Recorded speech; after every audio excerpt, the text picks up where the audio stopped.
로마서 2장의 말씀은 1장에 이방인들의 죄에 대해서 이야기를 해 주었습니다. 그리고 이어서 유대인들의 죄악에 대해서 이야기를 해주고 있습니다.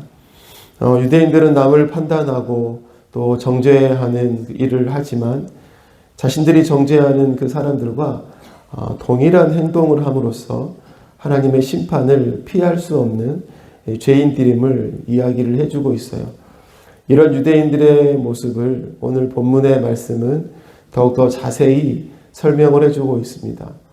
오늘 본문에서 처음부터 유대인들이 행하는 선한 일에 대해서 쭉 이렇게 나열을 해주고 있지 않았습니까? 율법을 의지하고 또 하나님을 자랑하고 하나님의 뜻을 알고 또 선한 것을 분간하고 어리석은 자들의 선생의 역할을 하면서 다른 사람들을 가르치는 자들이다. 이렇게 이야기를 하면서 시작을 했었죠. 그런데 여러분, 이러한 유대인들의 죄악이 무엇이었나요? 21절의 말씀을 보면, 그렇다면 그대는 남을 가르치면서도 왜 자기 자신은 가르치지 않습니까? 도둑질을 하지 말라고 설교하면서도 왜 도둑질을 하십니까? 이렇게 기록을 해주고 있는 거예요. 하나님의 율법을 알고 있습니다. 하나님의 택한 백성으로서의 어떤 징표로서의 할례도 가지고 있습니다. 그 말씀의 기준으로 다른 사람들을 가르치는 사람들이라고 했어요. 그런데 정작 자신들은 그 하나님의 말씀대로 살아가지 못하고 있다는 것입니다. 도둑질을 하지 말라, 간음하지 말라, 우상을 버려라 이렇게 말을 하지만 자신의 삶 속에서 그들이 자신이 도둑질을 하고 간음을 하고 또 우상의 제물들을 이렇게 탐하는 그런 죄악들을 범하고 있다는 것입니다. 이처럼 로마서 2장은 철저히 유대인들이 죄인임을 말씀을 해주고 있는 것입니다. 그래서 오늘은 죄인된 유대인들을 우리가 바라보면서 유대인의 한계라는 제목으로 함께 말씀을 생각해 보도록 하겠습니다. 유대인의 한계가 무엇입니까? 첫째로는 그들은 스스로 행함으로 의롭게 될 수 없는 무능한 존재라는 것입니다. 23절 말씀에 율법을 자랑하면서도 왜 율법을 어겨서 하나님을 욕되게 합니까? 유대인들은 그들이 알고 있는 율법의 말씀으로 사람들을 가르치고 또 판단하지만 그들조차도 그 율법을 지키지 않고 있는 것입니다. 지키지 않는 것이 아니라 더 근본적으로 이야기를 하면 이들은 자기 스스로 율법을 완전히 지킬 수 있는 능력이 없는 사람들인 것이죠. 하나님의 율법 앞에서 인간이 근본적으로 무능한 존재임을 보여주고 있는 거예요. 이 사실은 유대인뿐만이 아니라 이방인도 마찬가지겠죠. 오늘 말씀의 후반부에 보면 사도 바울은 할례를 받지 않는 사람이 율법을 행한다면 오히려 그들이 하나님의 심판을 피할 수 있지 않겠는가 라고 이런 이야기를 해주고 있지 않았습니까? 근데 이 말의 진짜 뜻은 정말 할례 받지 않은 이방인들이 그렇게 하나님의 백성으로서의 자리에 자신의 지킴과 행함으로 들어갈 수 있다라고 주장을 하는 것이 아니라 사도 바울은 이 이야기를 통해서 무엇을 강조하고 싶은 거예요? 할례 받은 유대인들의 범죄함이 얼마나 심각한 것인지를 비교하면서 강조해 주기 위해서 그 이야기를 해 주었던 것입니다. 이런 분명한 사실이 무엇입니까? 유대인도 이방인도 자기 스스로의 행함을 통해서 하나님의 심판을 피하고 의롭게 되는 것은 불가능하다라는 거예요. 뿐만 아니라 이 사실은 여러분 우리들에게도 동일한 문제인 것입니다. 우리들이 어떻게 하나님 앞에 의롭게 되었는가? 여러분 우리의 노력과 우리의 스스로의 행함과 지킴을 통해서 의롭게 된 것이 아님을 우리는 늘 기억해야 하는 것입니다. 유대인뿐만 아니라 저와 여러분을 포함한 세상 모든 사람들은 결코 자신의 노력으로 의롭게 될 수 없는 그런 무능한 존재라는 사실을 우리 다 동일하게 기억해야 할 것입니다. 그러면 또한 두 번째로 유대인들의 한계가 무엇이었습니까? 바로 그들의 지식과 할례가 그들을 의롭게 할 수 없었다는 것이죠.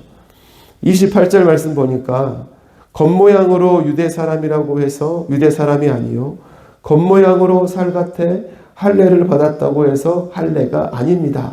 이렇게 말씀을 해주고 있어요. 오늘 말씀을 통해서 유대인들이 율법을 가지고 있다는 것만으로 그들이 의롭게 될 수 없음을 분명하게 보여주고 있는 것입니다. 뿐만 아니라 이들이 할례를 받았다고 해서 그들이 의롭게 되는 것이 아니다라는 것을 분명하게 보여주고 있는 것이죠. 할례는 하나님의 백성임을 표시해주는 언약의 징표였죠. 그러나 이런 할례의 징표가 있다고 하여도 율법을 지키지 않는 자들은 그들이 무할례자와 다름이 없다라고 이렇게 말씀을 해주고 있는 것입니다. 그렇기 때문에 겉모양으로 겉에 이 살갗의 할례를 받았다고 해서 이것이 할례가 아니다라고 사도 바울이 이야기를 해주고 있는 거예요. 결국 유대인들의 어떠한 지식도 그들의 어떠한 예식이나 어떠한 절차도 그것으로 그 사람을 하나님의 심판을 건지고 의롭게 할 수 없다는 것을 보여주고 있는 것입니다. 모두가 하나님 앞에 철저한 죄인임을 더욱더 확인시켜 주는 것이다 라는 것을 이야기해 주는 거죠. 사랑하는 여러분, 하나님의 의롭게 하심과 죄의 용서는 우리가 쟁취하고 성취하는 것이 아님을 우리는 기억해야 하는 것입니다. 우리가 어떤 것을 행하여서 그 자격을 우리가 갖추어 가는 것이 아닌 것이죠. 하나님께서 예수 그리스도를 통해서 주신 믿음과 은혜로만 되어진다는 것을 우리가 더욱더 분명히 기억해야 하겠습니다. 그렇기에 결국 유대인의 여러분 한계가 무엇입니까? 마지막 셋째로 성령의 도우심이 없이는 의롭게 될 수 없는 그러한 무능한 존재라는 것이죠. 29절 말씀에 오히려 속사람으로 유대 사람이니가 유대 사람이며 율법의 조문을 따라서 받는 할례가 아니라 성령으로 마음에 받는 할례가 참 할례입니다. 이런 사람은 사람에게서가 아니라 하나님에게서 칭찬을 받습니다. 아멘. 하나님 앞에서 의롭게 되기 위해서는 유대인이라는 민족의 배경으로 여러분 되는 것이 아닙니다. 나의 헌신과 노력으로 되는 것도 아닙니다. 오직 여러분 성령의 도우심만으로 되는 것인 것을 우리는 기억해야 하는 것이죠. 유대인도 이방인도 그리고 이곳에 있는 저와 여러분도 마찬가지입니다. 오직 성령의 도우심과 은혜로만 하나님 앞에서 의롭게 여김을 받을 수 있다는 사실을 우리가 늘 기억해야 하는 것이죠. 그렇기에 여러분 표면적인 할례가 중요한 것이 아닙니다. 성령으로 마음에 받는 할례가 참 할례임을 우리는 기억해야 하는 것이죠. 이러한 사람이 참된 하나님의 백성이고 하나님 앞에서 의로운 사람으로 여김받게 된다라는 것을 오늘의 말씀이 우리에게 분명하게 보여주고 있는 것입니다. 사랑하는 성도 여러분, 저와 여러분이 이 성령의 도우심을 누렸고 또 지금 누리고 살아가고 있는 삶임을 우리가 늘 기억해야 하겠습니다. 그렇기에 우리의 의로움 앞에 우리의 어떠한 공로도 없으며 오직 하나님의 은혜로 되어진 것임을 우리가 다시금 기억하며 늘 삶 속에서 우리를 의롭게 여겨주시는 그 하나님의 은혜를 부어주심에 우리가 늘 감사함으로 살아가는 우리가 되어야 하겠습니다. 말씀을 맺겠습니다.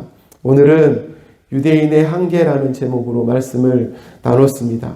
유대인의 한계는 스스로 행함으로 의롭게 될 수 없는 무능한 존재라고 했습니다. 그리고 그들의 지식과 할례도 그들을 의롭다 보장해 줄 수 없는 것이다 라고 이야기를 했습니다. 그리고 마지막으로 성령의 도우심이 없이는 의롭게 될 수 없는 연약한 존재다 라고 이야기를 했어요. 결국 하나님의 은은 전적인 하나님의 은혜로 되어진 것임을 우리가 말씀을 통해서 생각했습니다. 그 하나님의 놀라운 은혜가 우리에게 주어졌음에 오늘도 그 하나님 앞에 감사하며 살아가시는 저와 여러분 모두의 삶이 되시기를 간절히 소망합니다.